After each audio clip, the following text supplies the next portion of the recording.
Então, para já, muito obrigado por teres aceito este convite. Eu já há algum tempo queria falar contigo, mas nós nunca conseguimos ter assim um momento só para estarmos a conversar. Uhum. E pá, eu queria muito falar sobre a área do teatro, queria muito falar sobre o teu contributo também para esta área, porque nós conhecemos, ou pelo menos acho que foi daí que nós começámos a interagir mais, foi quando tu fizeste aquela peça que eu agora não me recordo o nome, mas que era Boudoir. baseada o Boudoir, Boudoir. que era baseada na filosofia da Alcofa do Marquês de Sade, não é?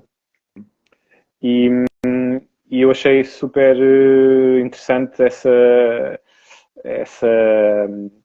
a possibilidade de ver uma peça dessas em Lisboa, neste caso. Não sei se vocês fizeram em mais sítios. Foi Fizemos só no em Porto Lisboa. No também. Porto também. Lisboa, Um, Porto e não sei se fizemos, acho que fizemos no Porto e em Matosinhos, viemos 2 vezes ao Porto, mas pronto, tivemos mais tempo, foi em Lisboa, a carreira maior foi em Lisboa, na Trindade. Pronto. Porque eu também fiz teatro durante algum tempo, na altura da faculdade. Tive no grupo de teatro do António Feio, tive aulas com ele, Também e tive. numa altura, pois, e houve uma altura em que eu pensei mesmo em seguir esse caminho, mas depois a vida mudou-me os planos. E então sempre tive muito interesse na área do teatro, porque é uma coisa que é diferente do cinema e das outras artes mais pictóricas ou gráficas, porque é uma coisa muito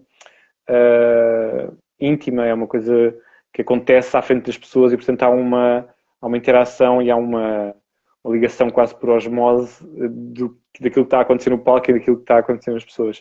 Então queria que, para já, que te apresentasses primeiro para as pessoas te conhecerem e depois que falasses um bocadinho sobre essa experiência. Então, eu sou Martim Pedroso, não é? Portanto, minha formação começa como ator, em 2 escolas, portanto, estive em Évora, no Sendreve, portanto, uma escola profissional que já não existe, isto ainda nos anos 90. E depois, portanto, a minha formação de teatro começa antes, começa no teatro amador, etc. E depois vou para o conservatório, começo a trabalhar como ator e tive algumas experiências já agora, pronto, em relação a esta questão do erotismo, não é? Do tema que estamos a tratar. Uhum. Tive logo uma experiência muito engraçada que foi a minha primeira experiência, digamos, profissional para a qual eu fiz um casting, uma audição, aliás. Uhum. Foi a minha primeira audição, ainda não tinha entrado para o conservatório, porque isto ainda foi em 98. Uhum. Foi com o Luís Castro, que ainda, portanto, tem a Carnarte, né? Que na altura estava era bastante relevante em termos teatrais, portanto ele agora faz também outro tipo de trabalho, o trabalho tem mais a ver com as artes plásticas, mas na altura ele era, pronto, um dos encenadores que estava a criar um teatro muito específico e que tinha muito a ver com o teatro queer, que agora hoje se chama teatro queer, e a minha primeira experiência como ator num grande palco, neste caso o CCB, foi com ele e foi completamente nu. Pronto. No sentido em que a minha primeira experiência profissional estava cheia de erotismo e sexualidade, porque ainda por cima Uhum. era um espetáculo a partir de uma adaptação do Pecado de João Gonia, para Uhum. quem não sabe, do Bernardo Santareno, que escreveu, digamos, a primeira peça sobre bullying homossexual em Portugal. Uhum. E fez peças muito políticas na altura e muito, portanto, consideradas muito avant-garde e muito pronto, que quebravam com muitos com o sistema, digamos assim, e com aquilo que eram as regras do teatro pronto, e era bastante discutível e bastante polémico. Ele escreveu pronto, o Luís Castro fez uma adaptação dessa peça, e convidou uma data de atores pronto, da minha geração, e outros um pouco mais velhos. Entrava a Isabela Ruto, a Lavínia Moreira, uma data de gente mais nova, como eu, que nem conhecia. E foi um espetáculo muito, muito forte porque desde logo, portanto, nesta minha primeira experiência, eu tive que lidar com a questão do corpo em cena, o corpo nu em cena. E perceber, pronto, e de facto havia ali um lado que era um lado profundamente estetizante, não é? Portanto, muito estético, do corpo nu em cena, não gratuito. Podia-se discutir um bocadinho sobre se era gratuito, se não era, mas a verdade é que era um espetáculo muito forte, criou muito impacto. E pronto, isto para dizer que foi assim foi uma experiência que eu tive que no fundo me marcou, não é? Portanto, marcou também todo o meu percurso, não é? Que são as primeiras experiências que marcam também muitos percursos que temos depois profissional. E trabalhei muito, pronto, com outros ensinadores depois mais para a frente, em que no fundo não é que usassem muito o corpo, mas o corpo era o corpo nu ou o eros em palco era muito era uma questão sempre, era uma questão sempre simpática a esses ensinadores, e acabei por de alguma forma ter um percurso muito um percurso em que me fez também descobrir o que é isto de estar. Não é só a questão do nu, mas a minha relação com o meu próprio corpo em cena, não é? Porque na verdade o teatro acaba por ser, não é? Um bocadinho a exacerbação também de Eros, não é? O teatro vem de Eros, vem de Diónisos, mais do que Eros, vem de Diónisos. Começa com os cultos a Dionísio, não é? Portanto, que era o deus do vinho, o deus das orgias, o deus da loucura, portanto, portanto supostamente... E também o deus também tem a ver muito com a performance, não é? Tipo, não necessariamente com o teatro em si de fazer uma peça, mas de ser uma coisa performática, ser uma coisa... As orgias eram uma coisa performática, tinham dança, tinham... Eram eventos, eram os chamados rituais, não é? De iniciação. Exato, tinham rituais, exato. E no fundo, pronto, isso é digamos, é o que nos ensinam, não é? Os historiadores nos ensinam como as manifestações teatrais se iniciaram. Neste caso, hoje pode-se dizer as artes performativas iniciaram. Exato. A dança, não é? Muito mais até anterior ao teatro, a dança. E é isso. Depois no fundo, fui trabalhando como ator com alguns. Trabalhei com o Teatro Praga, fiz algumas peças com o Teatro Praga, também foi uma companhia que me marcou imenso. E de facto também a sexualidade e as questões com o corpo também eram sempre muito. O corpo e do género eram sempre muito postas e muito exploradas. No fundo, acabou por ser um denominador comum de todo o meu percurso e eu quase que já nem penso muito nele. Ou seja, depois, quando comecei a trabalhar como encenador, todas essas questões. Também trabalhei com o António Latella, por exemplo, que é um italiano. Fiz 3 produções com ele e, de facto, o corpo também era uma questão. O corpo em cena e o erotismo em cena. E pronto, e depois acabei por começar a fazer os meus espetáculos e criar a minha companhia e de facto tu apanhaste um espetáculo cujo tema mais do que o erotismo, claro que o erotismo para mim tem mais a ver com a arte do que a pornografia, não é? A pornografia já é outra linguagem, é outra abordagem. A arte acaba por esconder a pornografia, não é? Através de vários Ou por justificá-la, talvez, não? É uma espécie, são formas, portanto, não quer dizer também não mostre, né? Temos o Mapplethorpe, que também fez as primeiras fotografias, as primeiras fotos mais pornográficas gay que se fizeram, tipo sadomaso que se fizeram, e acaba por ser arte na mesma, porque há sempre qualquer coisa ali que não é só pornografia, não é? Há um gesto político, há um gesto estético também muito forte, não é escarrapachado de forma crua, e acho, pronto, essa adaptação que eu fiz do SAD, portanto, da filosofia da alcova, das principais questões que nós abordámos nas primeiras leituras, já quando o texto estava mais ou menos pronto, cortado como eu queria que fosse levado à cena. As primeiras leituras foram algo muito complicadas, porque tivemos que nos deparar com isto com esta questão que é o pudor. Pudor de, como é que se diz estas coisas, quando são descrições, quer dizer, para já o texto era muito bem traduzido, para além de ser muito bem escrito, era muito bem traduzido, não é? Portanto, há toda uma linguagem que vem do século XVIII, não é? É como se estivesse a dizer, sei lá, como se estivesse a dizer Racine, mas com descrições pornográficas, de interação pornográfica entre as personagens. E de facto foi uma coisa, de facto, trabalhar o erotismo em cena, ou trabalhar o nu, ou trabalhar a sexualidade em cena, que é mais estético, é uma coisa que tem a ver com revelar, esconder. Outra coisa é trabalhar um texto que já por si só é sugestivo, demasiadamente sugestivo, e que nos explica quase ao pormenor, como se estivéssemos a ver um filme pornográfico. Mas nunca seria um filme pornográfico, porque de facto a imaginação está nas pessoas e as pessoas imaginam como querem, mesmo que a descrição seja altamente explícita, não é? O texto seja altamente explícito e descritivo.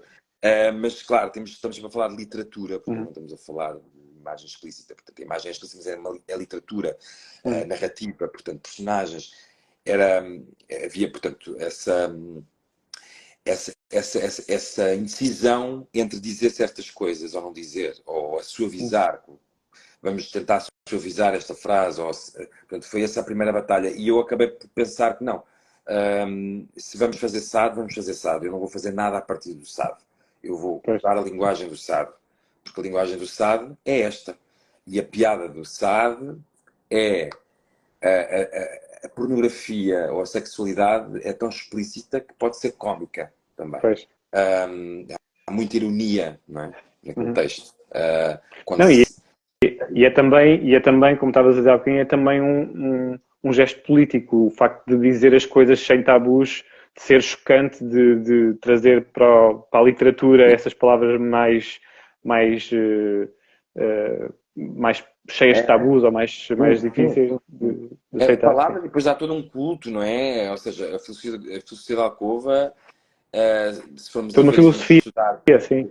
Perceber o que é aquilo, há digamos, uma apologia do sexo anal, como uma alternativa ao sexo vaginal, seja nas mulheres e nos homens. Portanto, a exploração do ânus, que no século XVIII, não quer dizer que não o fizessem todos, mas falar sobre isto e olhar para a sociedade sob o ponto de vista de vamos reverter a sociedade e vamos pensar que o sexo não é só para procriar, não é só para vaginal, portanto há toda uma outra, né? Todas as outras possibilidades. Então era um gesto altamente político. Aliás, eu acho que a sexualidade e o erotismo, que já por si só, eu acho que acabam por ser a definição do próprio corpo em cena. Portanto, assim, as primeiras vezes que eu me lembro de ter visto teatro e dança, na minha ingenuidade de pessoa ainda virgem, provavelmente, bastante virgem, a todos os níveis, eu sinto uma atração, eu senti sempre atração pelo corpo em cena. Seja homem, mulher, há uma atração, há um eros que acompanha sempre o performer que está num palco. Há uma ideia de voyeurismo também sobre esse corpo, ou sobre esses corpos. E depois a arte vai sempre buscar, não é, o tema. Estamos sempre a falar de amor, não é? Por si só. Portanto, o amor já traz o erotismo e a sexualidade. E a morte. Portanto, são os grandes temas da arte, não é? E são os grandes mistérios também. O mistério do amor é um mistério, não é? É como se fosse uma espécie de compensação da morte. São as pequenas mortes, mas com prazer, não é? Exato. Morre, onde se tem prazer e as pessoas procuram-no o amor, e procuram a sexualidade e o erotismo para e, portanto, para fugirem à morte, à ideia de morte. Portanto, então essa... Para fugir, pelo menos, à lembrança da morte, não é? Exatamente. Porque Exato. é E capaz. o amor é isso, não é? Portanto, o amor é, seja ele de forma for, ou a conexão dos corpos, que é um bocadinho também tido como a ideia de junção de almas, não é? Portanto, através da sexualidade existe a junção de duas almas, ou três, ou quatro, ou as que forem. Mas é através do sexo, portanto, o sexo, não é? O sexo existe para as almas se fundirem. Portanto, vem daí toda a ideia de que a arte também é. Promove isso. Não há arte sem sexualidade e sem erotismo, Pois. de alguma forma. Quer dizer, claro que depois... Isso é uma frase que pode dar muita conversa, mas eu acho que é uma coisa fulcral mesmo na existência humana. Nós temos uma energia sexual implícita em muita coisa que nós fazemos. Mas eu queria te perguntar em relação a essa diferença entre seres ator e seres encenador, nessas experiências que tiveste como ator a fazer algo ligado ao erotismo, ou encenador a ter que lidar com pessoas que tinham que fazer algo ligado ao erotismo. Quais é que foram as principais diferenças nessa tua postura ou nas Eu decisões que tomaste? acho que assim, eu trabalho muito com a ideia. Já estou a ficar sem bateria? Não. Espero que não. Eu trabalho muito com a ideia de que o intérprete tem que ser despido, no sentido de despido. Portanto, o intérprete tem que tirar a máscara, tem que tirar a roupa, no sentido figurativo. Tanto pode ser no sentido figurativo como no sentido até físico, se tiver que passar para físico. Porque é esse despir que me interessa ver em cena. Não me interessa ver camuflagem, não me interessa ver artifício. E se eu uso artifício, se eu uso a roupa, não é? Igual a artifício, é para despir a roupa e para despir essa roupa e esse artifício. Porque gosto, portanto, e no fundo, tanto como ator como encenador, eu trabalho muito nesse sentido. Fui trabalhando muito nesse sentido. E, portanto, para mim, se calhar hoje em dia, não sei, lá está, sou mais velho, tenho mais pudor, o pudor depois vai se apoderando um bocadinho mais de nós, talvez, em certas A situações. sério? Já achas isso? Não Com a quer dizer idade que eu não vais... pudesse fazer, não me pudesse despir, eventualmente, por algum motivo, como intérprete ainda hoje, mas já fiz isso, já fiz tanto. Fiz tanto, portanto, fiz algumas vezes, e como disse inicialmente, portanto, eu estreiei-me nu, em palco, portanto, completamente nu. Tive que saber lidar com isso e tive que dizer aos meus pais isso, e foi um choque tremendo, apesar dos meus pais não serem nada conservadores nisso, portanto, há sempre, não é? A primeira vez que se pisa um palco profissional completamente nu. E depois isso aconteceu, ou seja, depois eu quando fui para o conservatório estava tão bem com o meu corpo depois de ter experimentado não é? essa profissionalmente, ter sido o meu pontapé de saída totalmente nu no CCB, entrar e a sair e a abanar a piloca, etc, etc. Eu cheguei ao conservatório, em quase todas as improvisações eu despia-me. Portanto, havia quase essa compulsão de o despir, o despir a roupa é o sinónimo de despir, não é? De revelar a minha alma à minha A mais profundeza. pura forma, né? Exatamente. Sim. E então, Sim, porque há uma claro, coisa isso é que... adolescente, é uma forma também adolescente de pensar nas coisas, mas acaba por libertar também a cabeça, porque o corpo, não é? Isto tudo está tudo ligado, não é? O facto de eu me conseguir facilmente despir em público é preciso estar muito bem resolvido, não é? A minha cabeça tem que estar muito, não é? Não tem que ter problemas eticamente. Sentes que isso acaba por ser talvez uma bola de neve, ou seja, porque te sentes à vontade, despes e porque te despes, sentes-te à vontade e, portanto, isso acaba por também te tornar uma pessoa eu acho que mais livre. fase inicial, como intérprete, eu acho que passou um bocadinho, tive que passar por isso, ou seja, isso fez parte do processo, porque também apanhei com esse início, com essa iniciação, foi quase um ritual de iniciação, não é? Portanto, eu estreiei-me assim. E depois, para mim, isso já não era um problema, não era uma questão. E depois também comecei a ver outros trabalhos que me influenciaram imenso. o trabalho da Mónica Calha, por exemplo, que já na altura era muito sobre o corpo também, sobre o corpo da mulher em cena, portanto, a própria Lúcia Cigalho na altura, portanto, foi todo esse boom.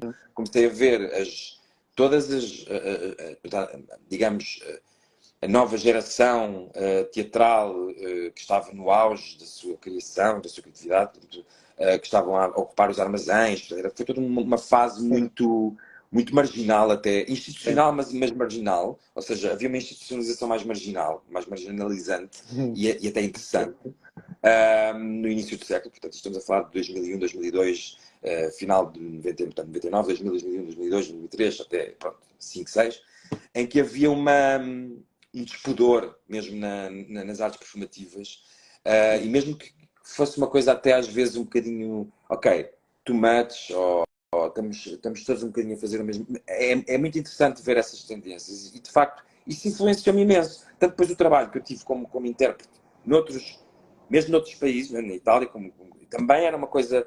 Por exemplo, a Emma Dante fazia muito isso, era da mesma geração do António Latella, que estava a trabalhar, com quem eu estava a trabalhar, e de repente estavam todos, e era o teatro mais interessante que se fazia em Itália naquele momento também. Portanto, houve um revivalismo nessa coisa do corpo nu, do corpo mais. Seja ele magro, gordo, assim, seja musculado ou não, portanto, como é que. Portanto, havia um interesse muito grande. E isso influenciou-me imenso, porque foi aí também que eu comecei a trabalhar. E depois, eu tenho, quer dizer, eu sou uma pessoa especialmente sexual, portanto, portanto, isso naturalmente vai para os meus trabalhos. Naturalmente, eu ponho isso nos meus trabalhos. Não é que use isso sempre nos meus trabalhos, mas a sexualidade e o erotismo, que no fundo é um bocadinho a base também da nossa estrutura, não é? Psicológica, e o Freud pode explicar melhor do que eu. Ou seja, quer dizer, isso faz parte, eu não consigo esconder isso. E quando às vezes vejo os atores a esconderem-se desse lado, e não estou a falar de exposição do corpo, mas exposição de um erotismo, do eros, no sentido do erotismo, portanto, eros tem a ver com esconder até, ou revelar a sexualidade através da sensualidade e não da sexualidade explícita. Portanto, quando vejo também que os atores estão com problemas em relação a isso, acho ter de trabalhar isso, ou seja, então neste caso específico do Suicídio da Alcova do Sade, quer dizer, todos os atores ali tinham que estar muito bem resolvidos, tinham que nós tocávamos todos uns nos outros, quer dizer... E foi difícil esse processo? Eu começava a ser apalpado logo na primeira cena pela Maria João Abreu. Mas e essa questão foi complicada? Ou seja, por exemplo, a Maria João Abreu era uma atriz conhecida, os outros atores que não tanto, mas sentiste que há alguma maior dificuldade ou mais reservas em relação a isso? Não, senti que havia uma grande abertura. Nós por exemplo, fizemos a audição para a atriz, que neste caso foi a Margarida Bácar, que veio fazer a Eugénie, portanto, a virgem que se torna puta. E claro que tinha que ser uma atriz com audácia, tinha que ser audaz, tinha que ser ousada, tinha que ser irónica, tinha que ser estúpida, tinha que ser... tinha que estar sexualmente muito resolvida para poder fazer aquele papel. E nós vimos umas 5, 6 atrizes, todas elas muito boas. Foi assim um caso um bocadinho à porta fechada. Escolhemos algumas atrizes assim que nos pareceram que fazia sentido, portanto, não foi um open call, foi uma coisa muito fechada. E eu nunca tinha visto a Margarida Bácar, portanto, só depois é que soube que ela era filha de Alexandre Lencastre, foi uma coisa... Não fazia ideia que ela sequer era atriz, e foi muito interessante porque de facto, foi a atriz que eu senti nas improvisações que tinha essa audácia. E não havia nada ali que se tivesse pedido mais sexual ou menos sexual, mas percebeu-se pela energia, de facto, há isso, não é?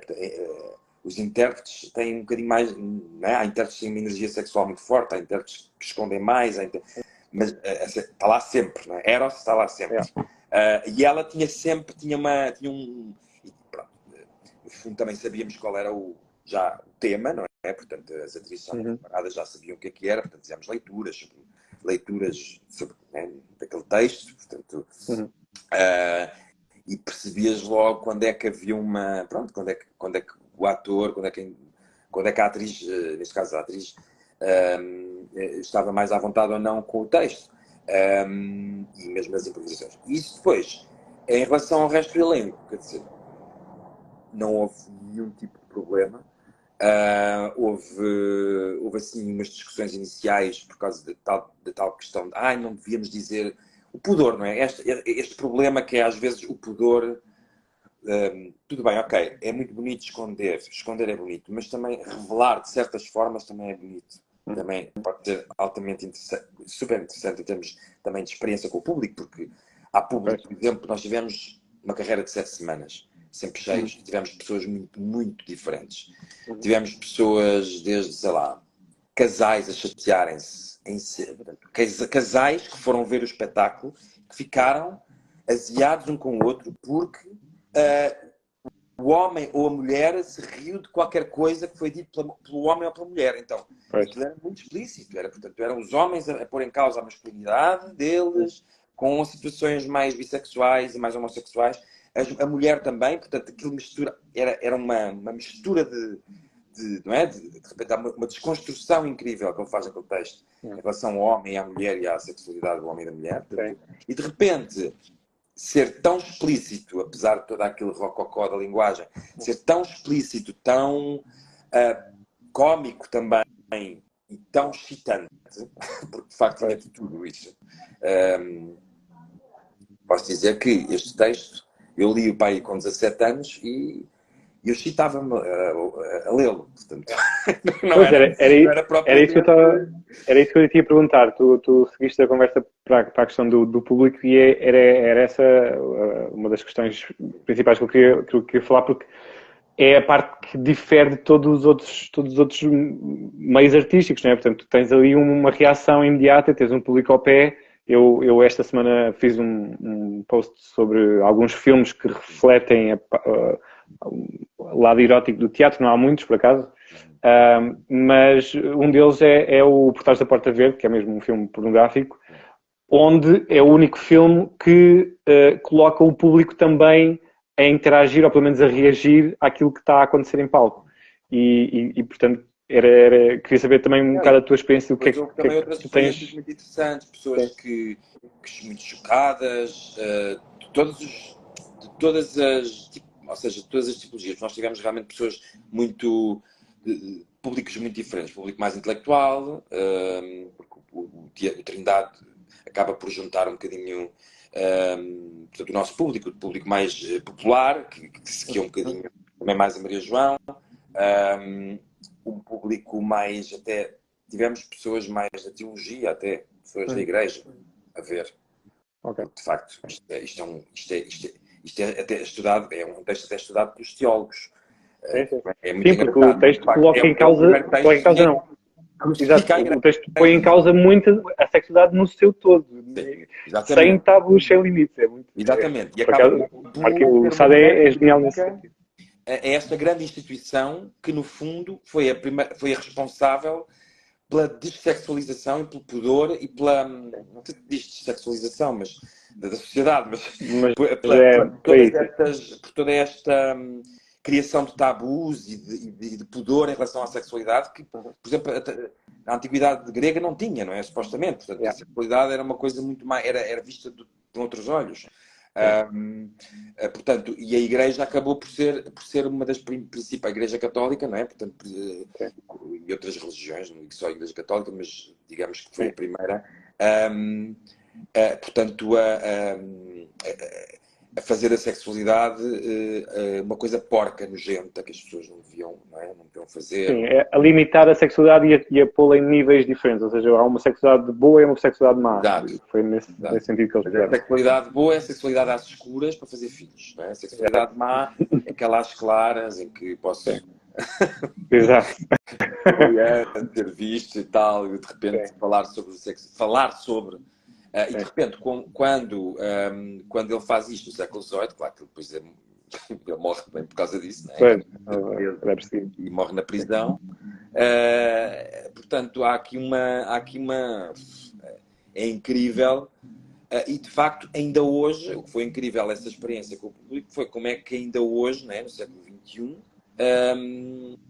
depois de tantos movimentos, tanta depois de tantas revoluções sexuais, depois de tanta, não é? Como é que ainda se fica chocado? Porque uma coisa, de facto, o texto é chocante até para quem lê pela primeira vez. Chocante no sentido, quer dizer, não é chocante no sentido magético, é chocante para mim é chocante no sentido de como é que se escreve tão bem, como é que se escreve tão bem o sexo. Não é como se fazer sexo, não é? Um filme pornográfico é uma coisa fácil, faz-se o sexo e filma-se. Agora, como é que se escreve tão bem sobre sexo? Como é que se... Não, no meu caso, aquilo tão que eu senti... político e tão Sim. como é que se é tão crítico e tão político nessa escrita? De facto, Mas aquilo diverte, tu riste e depois tu pensas realmente que aquilo é uma crítica exacerbada sim, à mas igreja. justificada. Mas é uma crítica inteligente. Para mim, a parte chocante foi essa, foi como é que alguém consegue ser tão clarividente na forma como justifica as coisas mais que as pessoas consideram mais abjetas, diferentes, libertinas, porque é muito essa que é a base do pensamento do Sade, não é? É mesmo uma visão totalmente libertina da vida e, portanto, não há limites. E essa que é a parte chocante, que é, então onde é que estão os limites? Quais são os limites? E essa que é a parte em que, ok, então agora estamos aqui a navegar um bocado sem rede. E isso põe um bocado as pessoas fora do Os seu limites, conforto. pronto, é exato, mas de facto aquilo é um manifesto. O manifesto é sempre exacerbado, é sempre exagerado, é sempre... É genial. E era isso que eu dizia aos atores, portanto nós não podemos olhar para isto, até porque depois havia todas as questões ali, pronto, o texto teve que levar algum score, algumas coisas, porque há de facto ali coisas que não podiam ser ditas hoje, mesmo em relação à mulher, em relação, por exemplo, à crucificação da mãe, mas depois temos que pensar, isto não é a crucificação da mãe, isto é a crucificação da igreja. A morte da mãe é símbolo de igreja, não é a morte de uma mulher. Não é a crucificação de uma mulher, é a crucificação de uma ideia.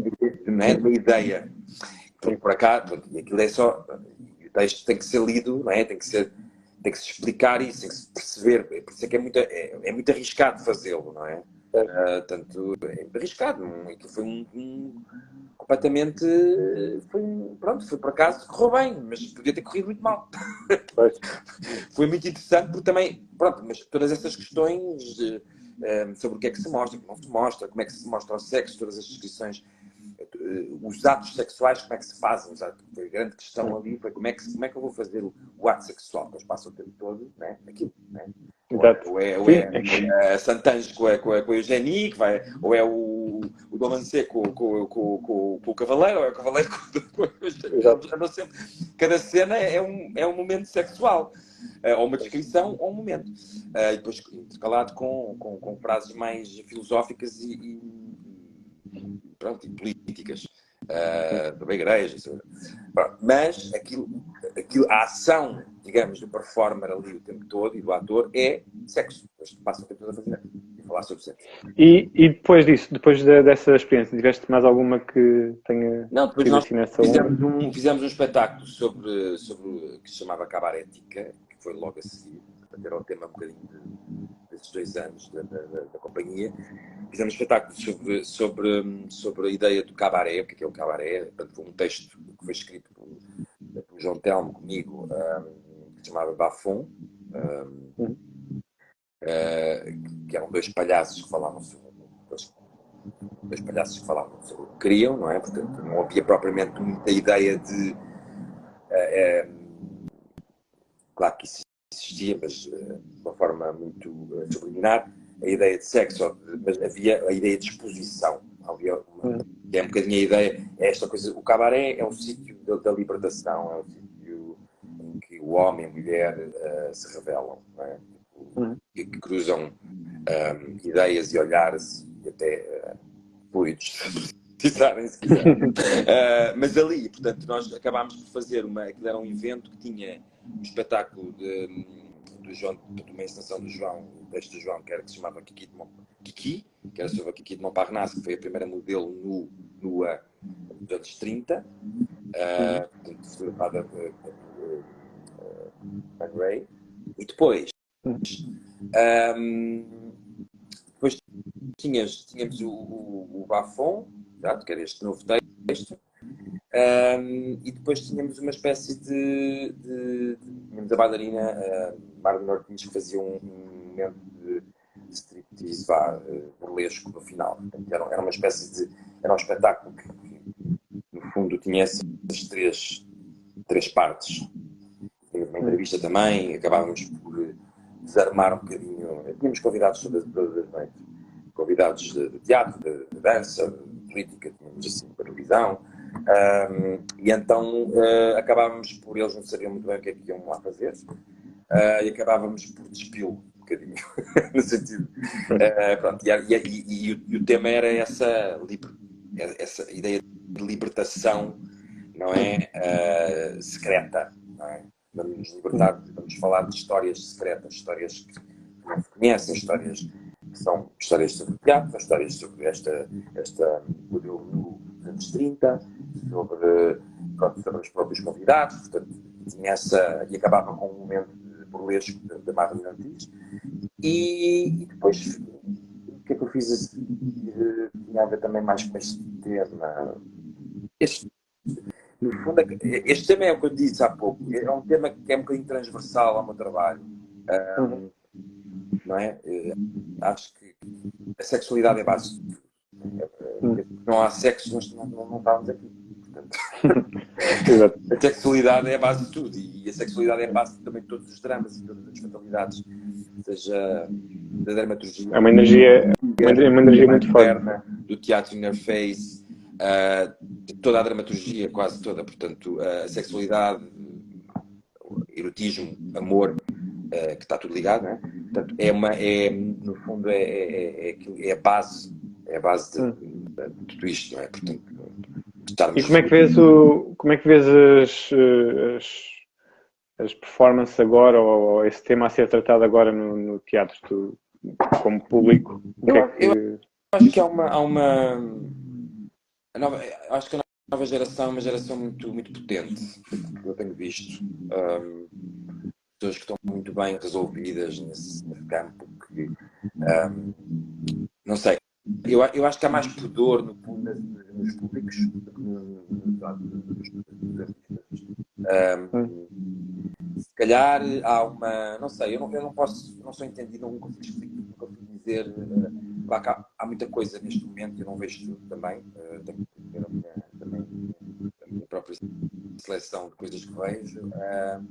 Sinto que a minha praia, portanto, as pessoas que fazem o que eu gosto, portanto, tem esse lado muito bem resolvido, ou seja, a sexualidade, a questão do género, agora também estamos muito impressos por esse discurso, portanto, há uma desconstrução muito grande, as pessoas já falam disto de uma forma muito... não tem que ser se calhar um tema, as coisas já estão lá, já está lá, não é? E na verdade também não me interessa que isso seja um tema, porque como eu digo, ou seja, para mim eu vejo se eu quiser, não é? Claro que depois há temas, né? Podemos falar sobre, fazer um espetáculo sobre o SAD é muito específico, fazer um espetáculo sobre a ideia de cabaré é muito específico. O cabaré já é muito mais abrangente, a ideia de cabaré era uma coisa já não era sobre erotismo e sexualidade, mas é associada à ideia de cabaré. Portanto, quisemos chamar aquilo cabarética, que era como se fosse um conjunto de objetos que, no seu todo, refletem uma ideia de cabaré. Para mim, o cabaré tem sempre um lado de porta fechada, que se espreita, há qualquer coisa de voyeurístico. Eu acho interessante que, no fundo, acho sempre que é a primeira memória que eu tenho do teatro, é eu querer olhar para baixo da cortina antes da cortina abrir. Portanto, é a minha primeira memória, tenho perfeita consciência que aquilo que me fazia querer ir ao teatro, quando via peças infantis, quando a minha mãe levava as peças infantis, era quando se usava ainda a cortina. Quando se usava, que agora já não se usa tanto, não é? Portanto, já vivemos um teatro mais pós-dramático, a cortina já é uma coisa que não faz sentido. Mas, na altura, para mim, o que está para lá da cortina era o que me interessava saber, era essa a curiosidade. Então, para mim, está na essência do que é, né? Da exploração, tudo, né? Da exploração do mundo, o que é que está para lá daquilo que eu não conheço. E em relação recentemente houve aquela polémica sobre a peça do Tudo sobre o Nimei, não é? Do Pedro Almodóvar, em que houve uma manifestação de uma pessoa transexual sobre a utilização de pessoas identificadas com o género da personagem no próprio papel. O que é que tu vês em relação a isso? O que é que achas que... É assim, eu tenho isto é uma aprendizagem, estamos a aprender. Porque eu não sou trans, também não sou privilegiado, portanto há aqui há questões de bullying de homossexual e também questões de bullying, questões de não aceitação por ser homossexual, esse tipo de coisas. Portanto, também há a questão de papéis homossexuais serem quase todos feitos por heterossexuais, por exemplo, televisão. E é um debate que eu já tentei iniciar há uns tempos em relação, portanto, à representatividade gay, seja feminina, seja masculina, ou bi, masculina, feminina, no audiovisual e nas séries, no cinema. O cinema é diferente, mas portanto, nos produtos de grande massas, não é? Das séries e da televisão. E há uma questão de representatividade que tem que ser discutida, tem que se mudar. De facto, não há pouco tempo, portanto, eu passei uma situação, não vou dizer com quem, nem vou dizer, uma situação em que eu senti que portanto, o papel era um casting, o papel era claramente para um personagem homossexual. Houve uma grande à vontade com o ator, não é que se fizéssemos uma cena de sexo de beijo nem nada, mas havia uma química muito interessante na cena, que era pedida porque era um casal homossexual. E de repente, por motivos que são alheios e que eu não percebo bem, acabaram por escolher depois um ator heterossexual para fazer esse personagem. Eu não percebo porquê. Pronto, esse tipo de coisas eu não percebo.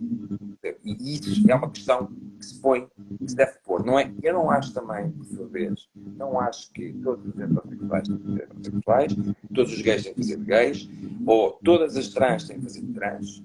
Eu acho que, inclusive, em relação às trans, às trans, ou a atores trans, acho que o interessante, o importante é que possam entrar na mesma equação que os outros todos, ou seja, que possam fazer de mulheres, possam inclusive fazer de homens, como mulheres.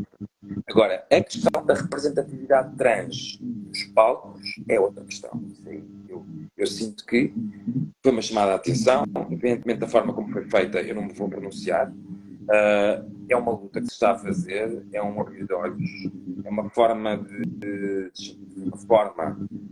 chamar a atenção, que eu acho que tem que se falar sobre isso, tem que se notar, mas pronto, há aqui questões que eu sinceramente não concordo com certas abordagens, mas concordo com a luta, e sou obviamente assim na luta. Há várias formas de fazer a luta. E a minha forma de fazer a luta é estar muito atento às atrizes trans e às performances trans, e e sempre que portanto, eu agora abri recentemente uma audição, fiz um open call para o próximo espetáculo que vou fazer, e abri a todos os géneros de atores e atrizes, e é essa a minha luta, é abrir o espectro de sabermos todos. Eu próprio, na minha cabeça, sempre que penso em atores e atrizes, há todo um outro espectro que não é só cis. Há os outros e as outras e os outros. Portanto, e é essa consciência que eu tenho que tomar, e mesmo como agente cultural tenho que dar espaço. Agora, claro que eu não vou também chamar uma trans só porque é trans. não é? Ou não vão chamar, não sei, não vou, não sei, são questões muito delicadas, eu não consigo explicar muito bem aquilo que vai, ou seja, há questões aqui que têm a ver com a representatividade e depois questões que têm a ver com aquilo que eu quero para os meus espetáculos. E às vezes as coisas batem ou não batem. Assim, eu não vou chamar uma atriz trans só para fazer trans. Eu posso chamar uma atriz trans para fazer uma mulher, para fazer um homem, para fazer... Eu gosto daquela atriz. Então, gostei do empenho dela, né? Do trabalho dela, gosto dela. Aliás, nós temos um espetáculo, uma nova companhia que é o Poder e Desfazer, que temos uma atriz trans connosco, portanto,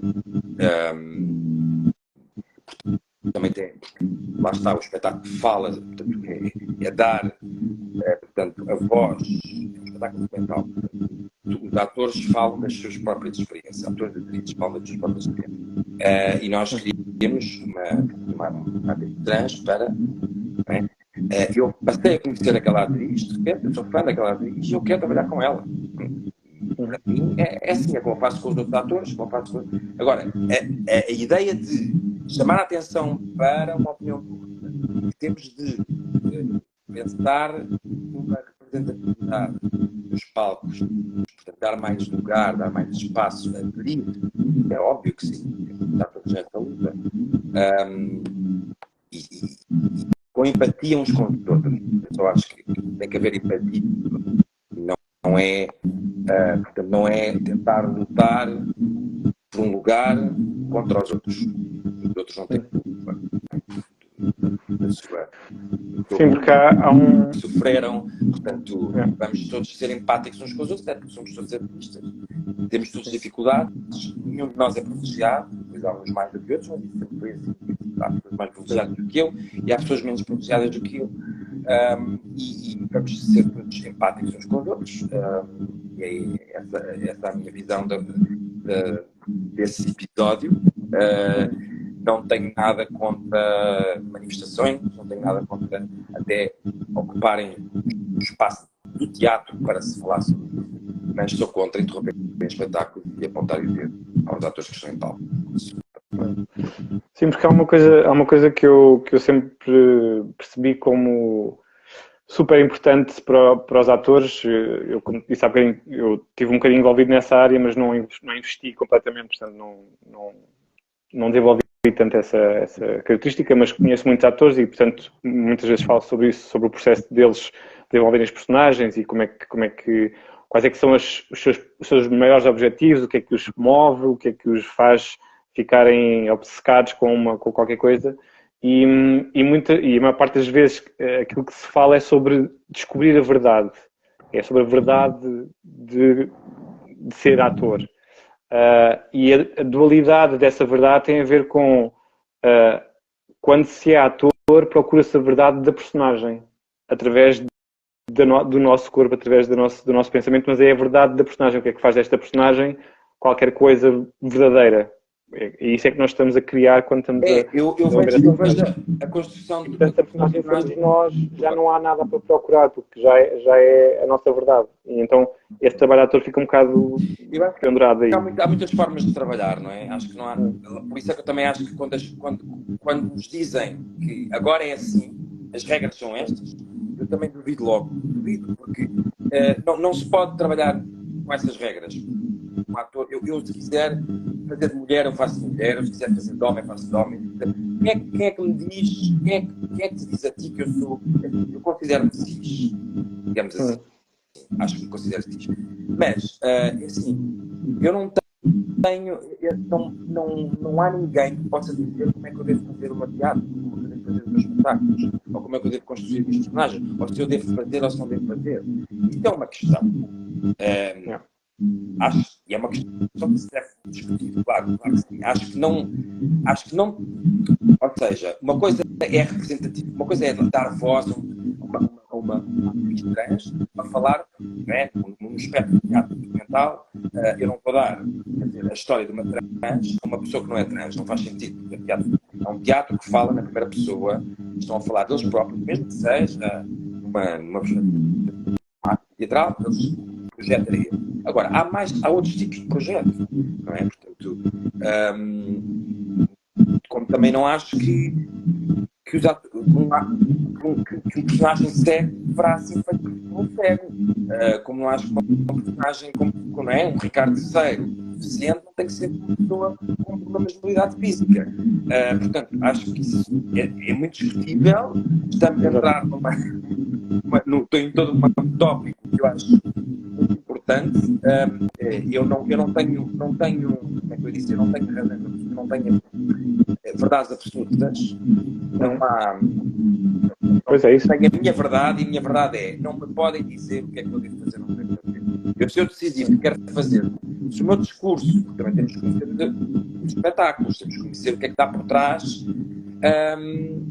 da ideia dos projetos, não é? Porque não é só o ator, se o personagem é trans, então dentro, porque se o personagem só, por exemplo, um processo de transformação, começa por ser cis, transforma-se em trans, se calhar o ator até pode ser cis, como pode ser trans, pode ser as duas coisas. Portanto, há todo um espectro que se tem que olhar.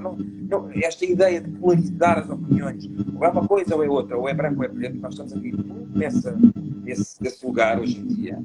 É pena, porque já tivemos momentos mais interessantes do que. Claro que isso faz com que se discutam as questões. Nunca tivemos um momento em que, em termos de género, a questão trans fosse tão importante, e acho que é super importante. Super importante. Agora, não vamos ser mais papistas que o Papa, não vamos perpetuar o ódio quando queremos ser amados. Portanto, é um bocadinho meio que discurso. Agora, acho que de facto, eu tenho que ter a minha liberdade com consciência e com consciência e dar espaço, cada vez mais espaço aos indivíduos. Eu faço esse trabalho, para mim, faz parte também da minha lógica de trabalho. Aliás, o meu último trabalho foi sobre isso. A Canadian One é sobre uma atriz backup dancer que está sempre atrás, que não é, portanto, porto-ricanha, que não é branca, que viveu no Bronx, que teve um percurso com as grandes estrelas da música pop, que vão buscar pessoas privilegiadas precisamente para os espetáculos, e acabam por fazer um percurso de visibilidade durante a sua vida toda como bailarinos. E eu fiz um espetáculo em que dei a visibilidade toda que ela nunca teve. Ela dançou com a Madonna, não tem quantos espetáculos nas tours, e de repente ninguém sabe quem é ela, mas a Madonna toda a gente sabe quem é. Portanto, de repente, essa invisibilidade tornou-se visível. Essa ideia de visibilidade, tornar visível o que não é visível, acho que é uma das. Está aqui um barulho, mas se vai ficar. Não. Se calhar é o meu telemóvel. Há toda uma. Digamos que há toda uma. Desculpa. Interferência. Portanto, há toda uma consciência que é preciso ter quando se está a ligar espetáculos. Temos essa obrigação, temos esse dever cívico de que lutas é que. Como, por exemplo, a seguir ao Black Lives Matter, para mim, foi extremamente importante pensar mais em elencos negros. Ou seja, os elencos, para mim, de uma forma, não é? É o tal racismo endémico, o racismo que está. Achas que não és racista, mas há racismo entranhado, não é?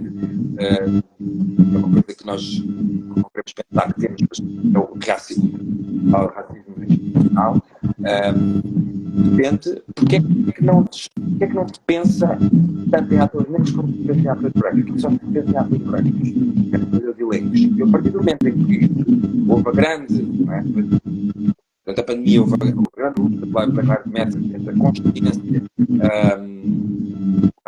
Portugal é racista e nós somos muito racistas, temos racistas em Portugal e nós, eu comecei a ter muito mais consciência que os meus elencos têm que ser muito mais color, não podem ser só brancos. É uma consciência que vai tomando com as lutas que se vão acontecendo. Nós temos que ser os primeiros, não é, da fila para fazer, a dar espaço a essas lutas, não podemos ignorá-las. E o mesmo se passa nesta questão também. E agora mudando assim um bocadinho de tom, tu dás aulas Eu acho também que a alunos? os fones estavam a fazer interferência. Desculpa. Está a ouvir assim, é tipo uma espécie de música eletrónica. Estás-me a ouvir? Está-me a ouvir melhor? Estou a ouvir melhor. Pronto. Agora está não está. Mudando assim um bocadinho de tom, tu dás aulas também tens alunos, não é? Os professores.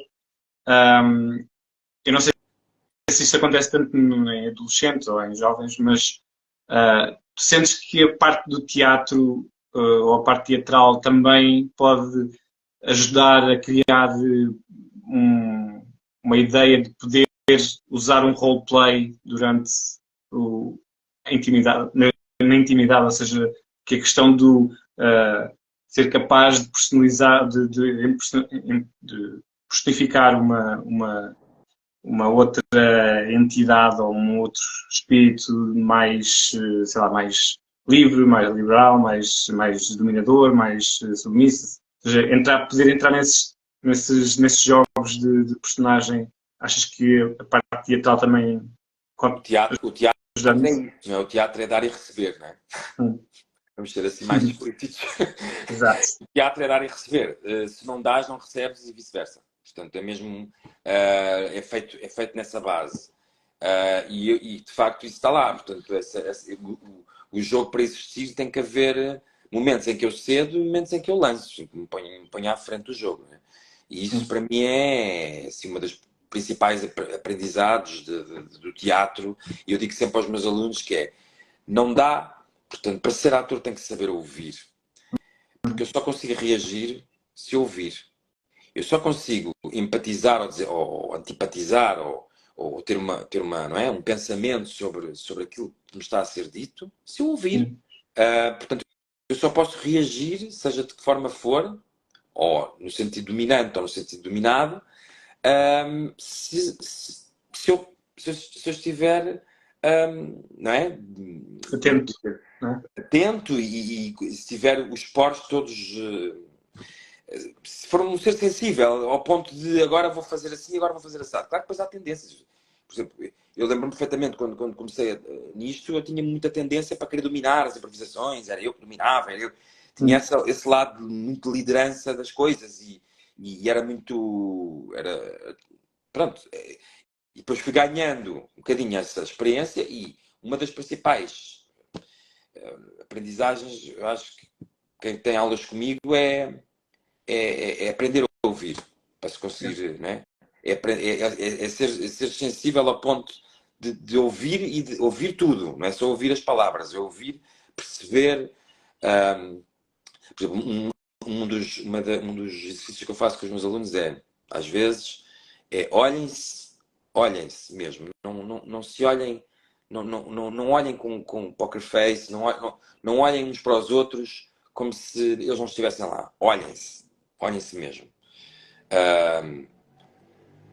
E às vezes peço para dizer um segredo uns aos outros. Portanto, esse tipo de jogo é um jogo em que de repente cria essa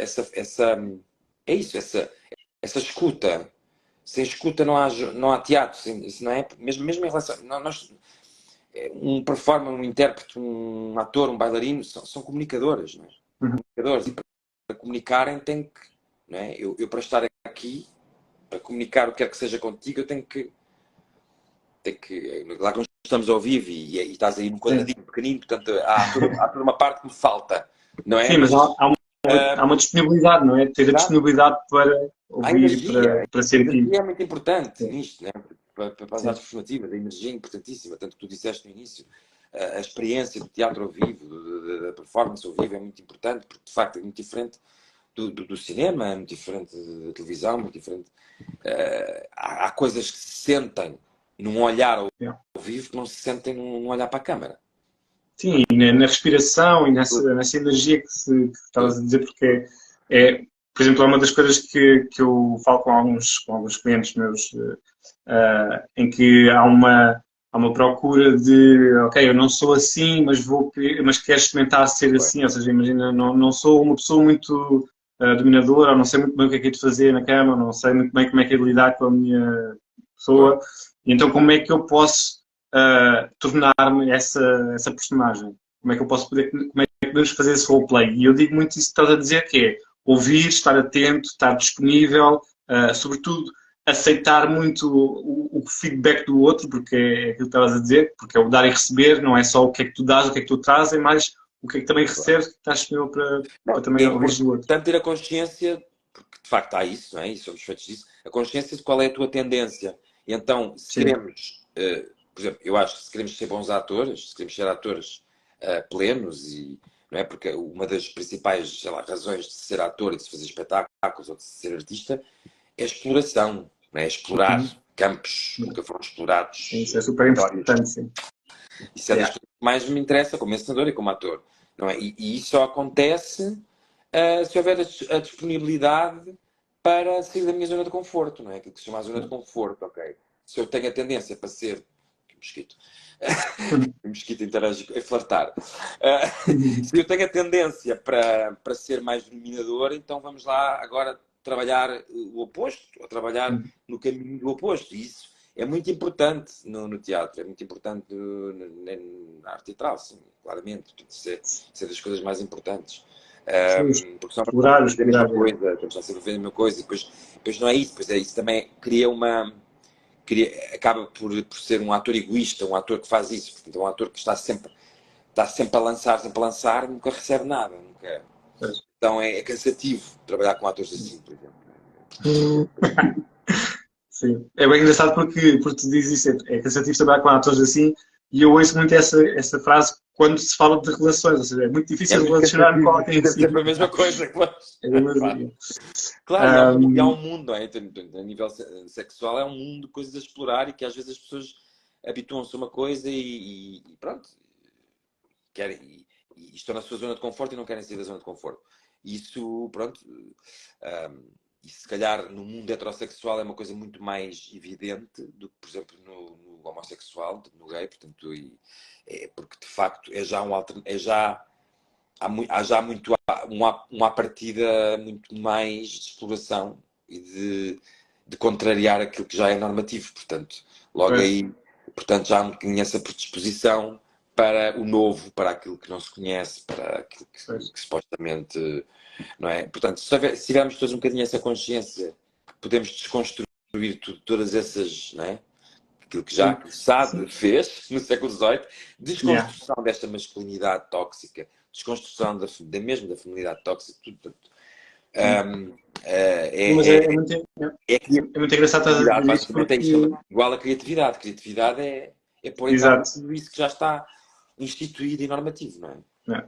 Não, mas é muito engraçado estar a referir isso, porque essa é uma das bases pela qual eu também pretendo promover uma cultura erótica, ou seja, não é uma cultura de sexo, é uma cultura de eros, é uma cultura mais de interpretação, interpretação da sexualidade, ou seja, não nos deixarmos basear pelas limitações físicas e de preconceitos que já existem, mas o que estavas a dizer é muito engraçado porque eu também lido com alguns casais homossexuais, e homens e mulheres, e o que eu sinto é que quando se passa essa fase de já assumi esta minha preferência, esta minha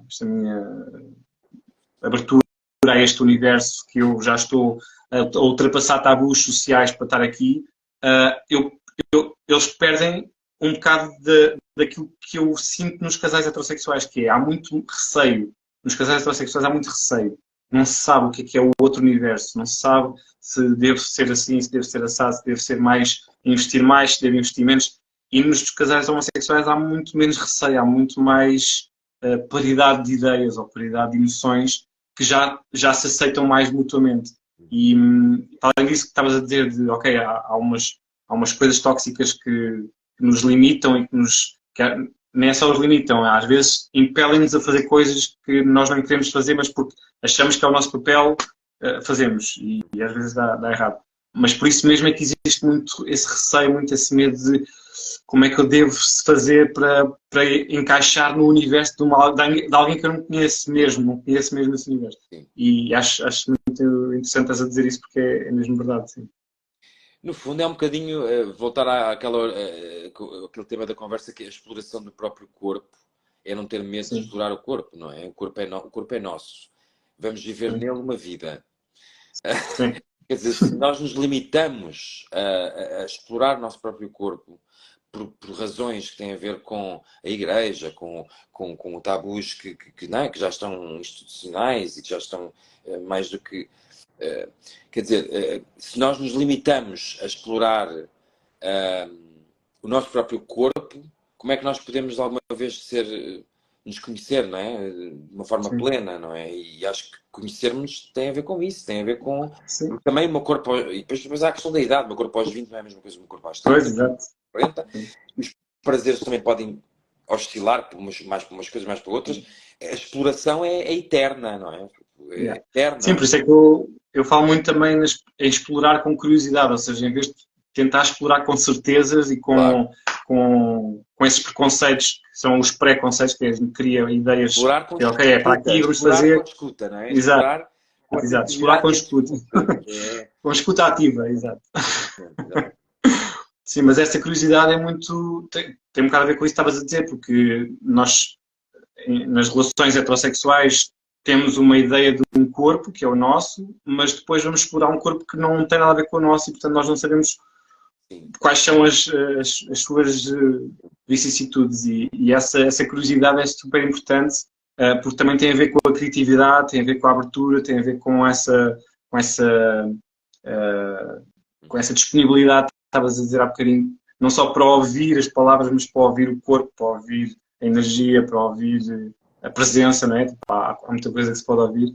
E eu acho que o teatro ajuda imenso. O teatro, não só o ver o teatro, mas também o sentir o teatro e também o fazer o teatro, ajuda muito a descobrir isso, a descobrir essa verdade que estamos a falar. É um bocadinho tal a nossa construção desses layers todos que nós temos, não é? Que ainda por cima, quando os alunos chegam às escolas, normalmente, não é? Eu fui para o conservatório com 20 anos, 19, 20, já não era virgem, não é? Mas, por exemplo, eu por acaso tive um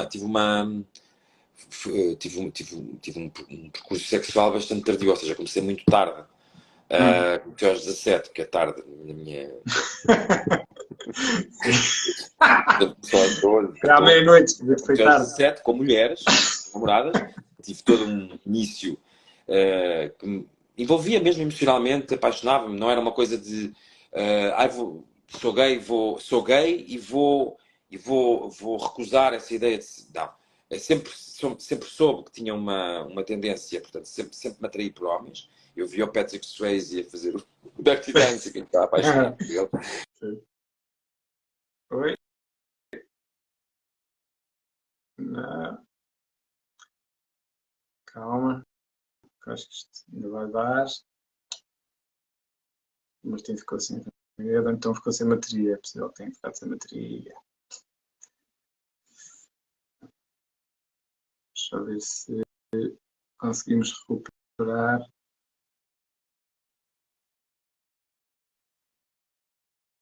Bom. Pois, deve ter ficado sem bateria. Bom, então sendo assim, acho que... deixa eu só ver se eu consigo recuperá-lo. Só para dizermos um adeus, mas acho que não. Então, pronto, olha, agradeço mais uma vez a todas as pessoas que aqui estiveram. Isto é sempre... depende sempre destas circunstâncias tecnológicas. Mas pronto. Então, muito obrigado mais uma vez por terem participado neste podcast. Ele vai ficar disponível no YouTube, no Spotify também, e em cimas-sueiros.com. E sigam a página e espero encontrar-vos na próxima semana outra vez com outro convidado. Então, não se esqueçam que só é sensual se for consensual. E até à próxima.